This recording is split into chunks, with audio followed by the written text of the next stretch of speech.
660 watt, more than it's rated for. Let's see what comes in the box. This is the AllPowers R600 portable power station. We've got a warranty card, and I believe this power station has a 5-year warranty, a manual, an accessory bag, the AC power cord for charging or pass-through power. Oh, interesting, they sent a white one. It really looks nice, kind of a cream color. And it looks like that is it. Weighs about 12.5 pounds. So the AllPowers R600, let's have a look at the front or the face of it. It's actually a pretty simple unit, but it has a lot of features that you don't find on other similar sized units. This one has 2 AC outlets to the 600 watt pure sine wave inverter. AC output 100 to 120 volts, 600 watts for the AC side of the power unit. This is the DC section. So you've got 2 USB-A's at 18 watts each, and then 2 USB-C's at 100 watts each. You've got your security light. It's got a low, a high, and then a SOS setting. LED, and then we've got over here a 12 volt 10 amp outlet plug. 12 volt refrigerators, small fans, and that sort of thing. We'll test these out here shortly in the video. Some venting up here up top. We've got a fan behind here to circulate air through the unit to keep it cool while it's operating. AC charge 100 to 120 volts, 4 amps max, circuit breaker, and then a solar or car input 12 to 60 volts, 8.8 amps max. And then on the top, you've got a 15 amp wireless charger for your cell phone. So if your cell phone will charge wirelessly, set your phone up there, it'll charge up to 15 watts. It's supposed to be a fast charge for a cell phone. Super handy. And I really like the handle, the way it folds down, and you can set things on top of this without having that handle in the way. Super nice, really like it. It doesn't feel cheap, it feels high quality. Some more venting on this side. On the bottom, you've got the plate. Portable power station AllPowers model is the R600, 299 watt hours, 11.68 amp hours, 25.8 volts. Input, 4 amps max. If you're 100 to 120 and 220 to 240 is 2 amps max. Solar can take up to 220 watts max or 8.8 amps, and a car charger 12 or 24 volt DC. LiFePO 4 cells, so you should get 10 years worth of service, just everyday use out of this power bank. So I'm going to go ahead and plug it in. Looks like it has about a 4-foot cord. You just plug it in on the side here in the AC portion, kind of like an old computer screen type plug on it. And then the other end I'll plug into an extension cord, and we'll have a look at the front of the screen and we'll look at some of the features there. But it's showing we're at 69%, and that circle is indicating that we're charging. It's showing 60 Hertz, which is standard in the US, 37 minutes until it's fully charged, and 314 watts of input right now going into the battery. Up top it's got an icon up there indicating that the cord is plugged in, and there's a fan indicated. There is a fan running, and this is another one of the upgrades from what I understand. I don't have one of the older units, but this is the new and improved, and one of the complaints that I've seen on a few of the older videos is the fan was super loud. We'll see when we get to that point, when we have the inverter wound up and we're using it quite heavily, if that fan noise gets louder. But right now it's almost inaudible from just standing about 2 feet away from it. Here's the light. Low, high, and then you've got the SOS, and sorry if that was super bright. And then you've got a power button here for the AC, a power button here for the DC. It does actually have a Bluetooth app, and all of this can be controlled on the app. I'm not going to go into great detail from what I understand and what I've read. It has quite a few controls for pretty much everything. You can turn these on and off from the app. I believe you can turn the light on and off from the app, which is really super handy. If you have this in a tent or in a camper or something in the middle of the night and you just wanted to get some light so you could get out of bed and step outside or whatever you got to do, you could use your phone to turn on that light. 317 watts input with the AC. I believe it's rated up to 400 watts on the AC side. So as you can see, it has input, output, and then it'll give you this little clock, and it tells you minutes remaining until it's charged, or minutes remaining until it's discharged if you have some output. Now with AC at 318 watts of input power, if this was completely dead, it's only a 299 watt hour unit, so you could charge it just under an hour at 318 watts. If you're maxed out on the solar, you could probably charge it in about an hour and a half, maybe 2 hours, as long as you had good consistent solar to your panel to be able to provide the max wattage of the input on the solar panel side. Right now I've got the Allpowers R600 portable power station connected to the Allpowers 200 watt flexible solar panel. And the panel is just laying flat on the ground in my driveway. There is no shadow on it. I've got the adapter cord, MC4 to XT60 cord, connected to the power station. So here's what we're currently getting off that solar panel, 118 watts of input. It does have a pass-through, and you can charge this at the same time that you're using it. So let's hook up a fan, we'll see what it does. And I'm just going to hook up my old box fan. There's no tag on it to tell me what its consumption is or how much power it uses.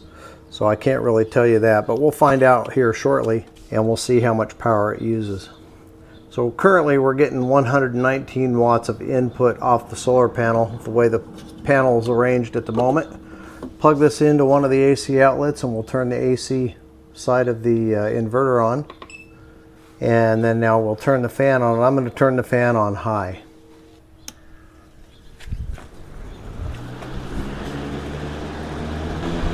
So you can see we have 62 watts of output with 119 watts coming in. I'm going to unplug the solar input and we'll see what happens.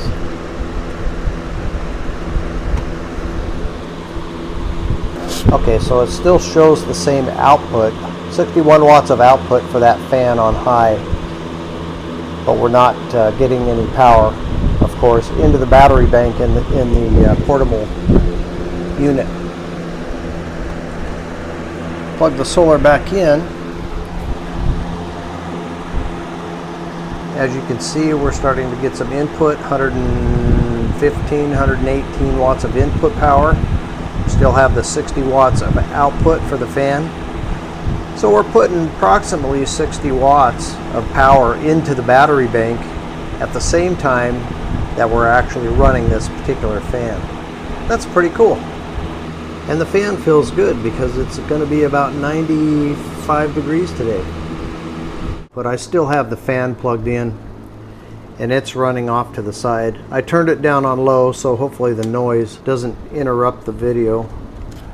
Now I'm going to take my old GoPro Hero 4, it's an antique now, and we will plug it in to one of these DC outlets.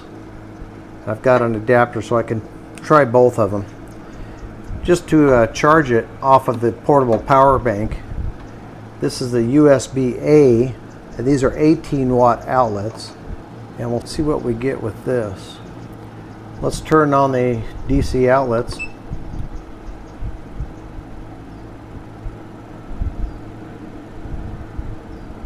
Okay, we have a red light on the GoPro. It went up to 46, so that's only 4 watts for charging this little camera. We'll put an adapter on here so we can go to the USB-C and we'll test one of those. We went to 47. About 4 watts for charging this little camera off the USB. You turn those outlets off, and of course we're no longer charging. I've got a little 12 volt oscillating fan with a clamp on it. Use this in my car or camper, but it has a plug on it, an on-off switch, and it does oscillate. It says 12 volt, 0.8 amps DC, it's 10 watts. Let's put it right here where you guys can see it. We'll plug this into the DC load. Now I don't know if this DC needs to be turned on with the button or not up here, but let's check it out and we'll see. I'll turn the fan on. Okay, so it is also incorporated with the DC power switch. So let's turn it on. All right, let's turn it on. We'll see how it does. So you can see the fan is on and turning, and our output is showing 0 watts output. But we know we're using some power to run this fan. Now if I unplug the wall outlet, it has, I think it was 10 milliseconds for it to switch over with the UPS feature to where if you have a power outage, it'll automatically kick in and start using the battery within the unit. So let's unplug it and then we'll watch the watt hours or see how if the fan hesitates.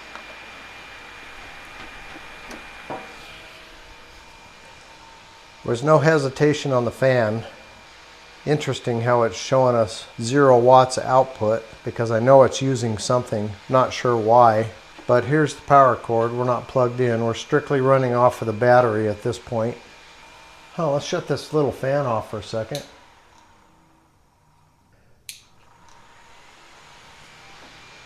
So it went up to 6 watts for the startup, and apparently when it's running it just doesn't use very much power at all. I think that thing said 0.8 watts. 0.8 amps. 10 watts total. It's not even using 10 watts, so apparently it's not using any watts. We'll have to plug something else into it and see. Let me go get a heat gun. We'll try that. It says AC 100 volts to 115, 50 or 60 hertz and 1,000 watts. So it's supposed to pull 1,000 watts. This is only a 600 watt inverter, but it will surge up to 1,200. So it'll be interesting to see how this does. And we'll turn the AC side on. This heat gun, I can press the button once, it comes on as heat. I can press it again and it'll shut the heat off and just blow air. So it'll actually have 2 settings. We'll try it on the 1,000 watts to start. We'll see what we get here for output. And we'll also see how long it takes it to shut the unit down, because I would imagine if it actually does pull 1,000 watts, it's going to overload the unit, and the unit should protect itself by shutting off. I'll have to turn it off to turn it back on to reset it. So let's give this a try and see what happens here. That's on the heat. 720. Okay. So 10 or 15 seconds, it's got a little overload indicator light up there that was blinking. I'm not sure if the camera was close enough for you to see that. And it shut itself down. It's showing error 1. So let's shut it off, turn it back on, reset itself. And this time I'm going to hit the button twice and turn on just the fan. If I push it, that's off. The red is heat, blue is cool, and then back to off. So 1-2 clicks will be just cool and just the fan. So let's give that a try and we'll see what happens. Turn the AC unit back on. And 2 clicks. No heat, just the fan. 88 watts on the output there. So yeah, it'll certainly run the fan. Once you turn that heat coil on, it climbs up out of the thing. Let's do it one more time. Let's go up to the full heat.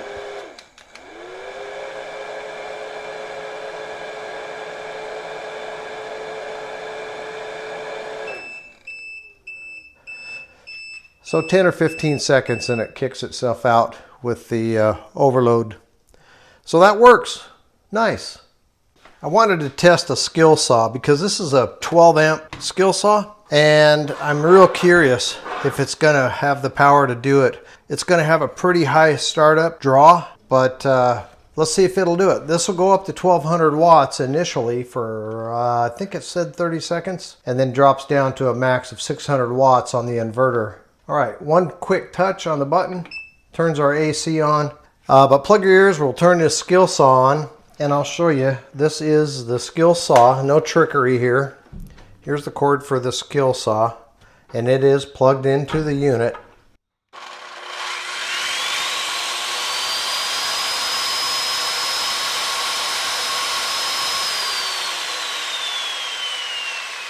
So real nice, it kind of has a soft start to it. It did start the saw, it did exceed, it went up to 700 and some watts there. So it's not enough to run the saw, but it was definitely enough to start it. All right, let's try this little jigsaw. This is a 3.2 amp Drill Master jigsaw. I'm pretty confident it's gonna run this with no problems. The color is starting to grow on me. The beige color one, they have like a gray or black. And then this is the beige model. I'll put links to both of them in the description. So if you have a preference one or the other, you can look at them. But the only problem with this beige color is if my hands are getting dirty, it's going to be hard to keep it clean. But all right, let's see. 3.2 amp, 120 volt jigsaw. All right, watch your ears. We'll try this jigsaw. Oh, let's turn it on.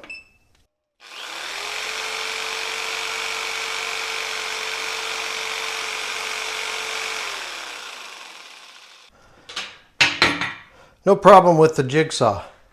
All right, I got a miniature shop vac, 6.5 amp shop vac, 60 hertz, 120 volt.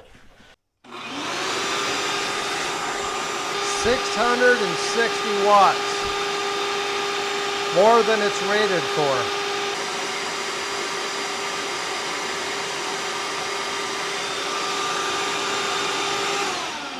Impressive. 50 or 60 watts over the rating for the inverter, and it seemed to just run that real nice. Wow, that's impressive. That's a nice inverter in this unit, in my opinion. All right, let's look at this. I got my iPhone here. I just want to check out the wireless charger. Now I think I've got to turn on the DC side. Let me show that to you. So we'll turn on the DC and put the phone up there, and there we go. So what do I think about the AllPowers R600 portable power station? After doing the review and using it for a few of the little tests and stuff that I've done, I'm really impressed. It's got the lithium ion phosphate batteries, LiPo 4 batteries, so you get longer life. This thing should last daily use, last you 10 years plus. I like the build quality. They do have two versions. I'll link them both in the description of this video. This is the beige model, and then they have the black and gray, I think it is. And the fan, this fan is super quiet. Paired up with the 200 watt flexible solar panel, you've got the ideal setup. Very, very short and quick charge time on this model. If you'd like to see my review of the AllPowers 200 watt flexible solar panel, click the video on the screen now and we'll see you there.